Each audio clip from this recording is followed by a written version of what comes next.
Hello, welcome back to Promises Kept, the Bible study in which we're taking a look at 150 of God's promises over 5 months. And today we've made it all the way to promise number 130, and it's going to be found in the book of Job. Lots of insight in the book of Job, lots of wisdom for those who are suffering, and a promise which we're going to talk about today. So our promise verse, actually I'm going to read two of them. It's in chapter 5 of Job, verses 17 and 18. And I'll just give you a little background. Job was a successful man, a godly man, and had a big family, had a job that was wealthy, and Satan doesn't contend. He goes to God's throne room, and God basically says, have you looked at Job?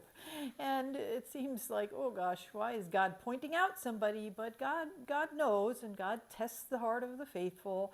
And this is one of these tests, so you could put it that way. And God is just saying, give Job a try and let's see what happens. And that just unleashes Satan to do harm to Job. The wealth taken away, the homes taken away, the family, except for the wife, taken away, and Job is not in good shape. Eventually, God allows Satan to attack Job physically too, so there's terrible boils, and it's terrible, and you hate to see it. You're like, why would a good God point Satan at somebody? But this is really, first of all, it's a timeless book. It's supposed to be the first book of the Old Testament, the oldest book. And it really just stands the test of time to see about faith and suffering, and it just encourages so many people when you look at the book of Job. Not necessarily the part that Satan can attack you and God is allowing that, but the faith part, and the fact that God does at the end of Job bless Job for standing strong in the faith. But anyway, that's a little bit of a preamble to what we're going to talk about. And I'll also just say that after all this happens to Job, he's got some friends, and I put that in quotes, 3 friends that try to give him some instruction. And basically their instruction says, you must have done something wrong, Job. This is why this is happening to you. And that in itself is instructive, because it really begs the question, who hasn't done something wrong against God? And it's wrong thinking to think that you're doing something bad against God causes harm to come to you, and you doing something good for God causes good to come to you. That's just absolutely wrong thinking, as proven by the cross, which says everybody's a bad person, everybody has done something against God, everybody deserves hell, and Jesus came to save everybody from that fate. So it's not like your good deeds, your good works makes you good with God. Not at all. The only one that's good with God is Jesus, and the only way you can be good with God is if you believe in what Jesus did to take away your sin, all the things you've done against God. You might not think you've done anything against God, but even the one bad thought or the one little lie when you were a little kid, that's against God. And having that with you excludes you from heaven. So the point is, these friends, again, of Job's, they're not very good friends, because they're basically saying, you're no good and God is cursing you because of it. And Job is saying, he's standing up for himself, and he's saying, I haven't done anything against God. I've been following the ways of God, and that's the truth. God even says it. He's pointing out Job to Satan for a reason. Like, hey, let's see what my servant Job does. He's faithful to me. Let's see if he curses my name when things go bad. And it's a very, very good lesson, because the whole point of it is, you want God for the good things that he gives, but when the good things go away, are you going to curse him? Or do you want God for God? Just because he's God, he created you, he loves you, and for that you love him back? Or are you only following God because he gives you good things? And that's the whole test here for Job. And Job, he does pass that test. At the end of the book of Job, Job slips a little, but it's not in the way you would think. He just sort of is like, you're going to do what you want, God, and do your deal. And God kind of answers Job and says, were you there with me when I created the world and made the mountains and this and that? And he's just saying to Job, you have no idea why I do what I do. I'm the creator of all things. You don't know the plan. So not that Job really questioned God. It was more like, just don't even come against the Almighty in that way in your thought, like he's got a bad plan or a good plan or this plan or that. So anyway, back to our verse, which says, verse 17 of chapter 5, behold, blessed is the one whom God reproves. Therefore despise not the discipline of the Almighty. For he wounds, but he binds up. He shatters, but his hands heal.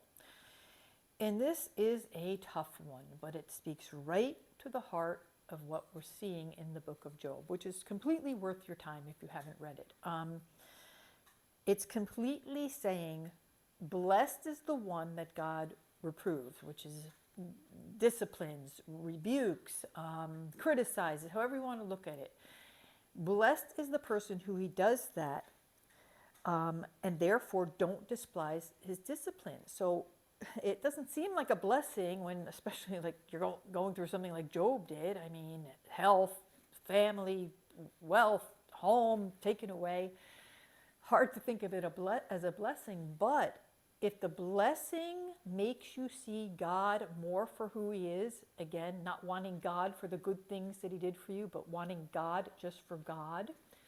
If the discipline makes that happen, then you're blessed. If the discipline brings you closer to knowing God and knowing his character, that he is almighty and he's got a plan, and in faith he's going to be with you through everything, if the discipline does that, you are blessed. So it's hard when you're going through it, and I'll be the first to say it because I'm going through it, health stuff, and it's hard. It's hard to feel blessed when you're in the struggle.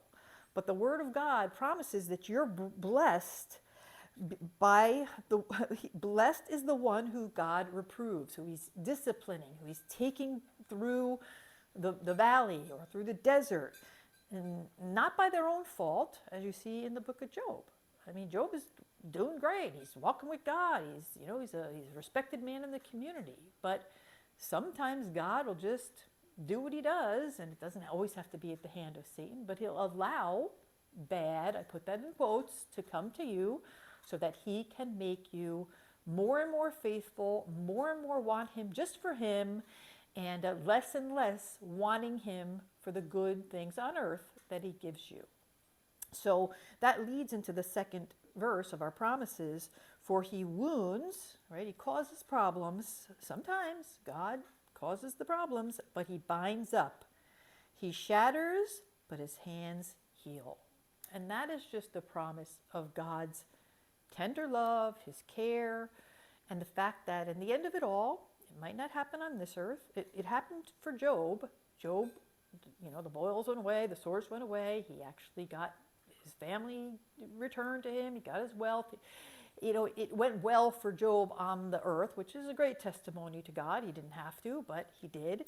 But at the end of the days, at the end of your days, the truth, the promise comes to bear. He binds up the wounds, he shatters, and his hands heal those who are sticking with him, sticking with God by faith, even though things have gone bad for him. And when I say he does these things, binds them up, the one he shattered, it's going to happen in heaven. It might not happen on the earth. Well, you always pray that it's going to happen. But meanwhile, there's a test there, and the test is stick with God anyway.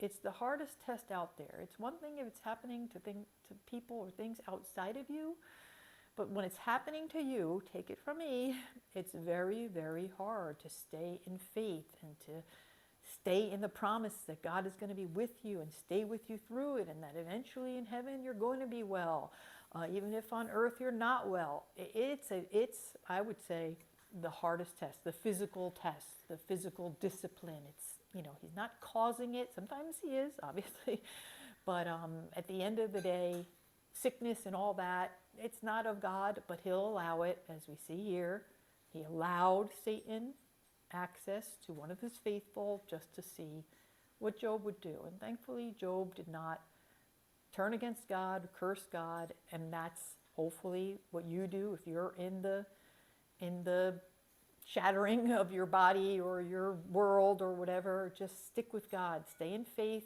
Don't curse him. Stay with him. Draw nearer to Jesus. Find out more about God.